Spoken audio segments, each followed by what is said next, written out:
Excellent. So now that our extremes are done and our spacing has been figured out, what we can do is we can work on our breakdowns. Now I've decided that I'm going to put 5 frames between the extremes, and I'm going to let Maya do the frame just before impact and just after impact, but I'm going to do the breakdowns on the rest of the frames. So to do that, I need to adjust my timing. And to adjust my timing, I need to use the dope sheet. So I'm going to go and grab the dope sheet by going to Windows, Animation Editors, Dope Sheet. I'll select this object, and we can see our keys here in the dope sheet. There they are. I'll hit A, and you'll notice that I've got the 3 keys.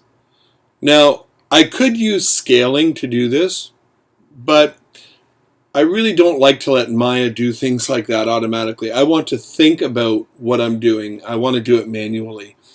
And with 3 extremes, there's really no advantage to using a command anyway. I may as well drag those keys out.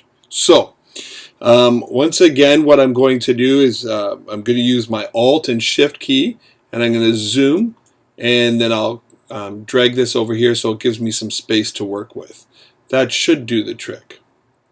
What I'm going to do is I'm going to grab these keys here, and I'm going to move them over by middle mouse clicking and dragging after hitting the W key, and I'll create a gap of 5 keys, or 5 spaces. So there you go. You can see that I have 5 blank keys, and I'll do the same thing to the final extreme as well. So there we go. So now I've got my timing adjusted, and my next step will be to go and put in my breakdowns.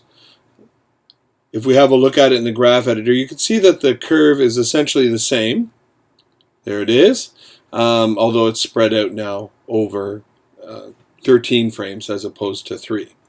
Let's save this as timing, and we'll move on to the next part of the tutorial. File, Save Scene As. And we'll type timing here. And that's it.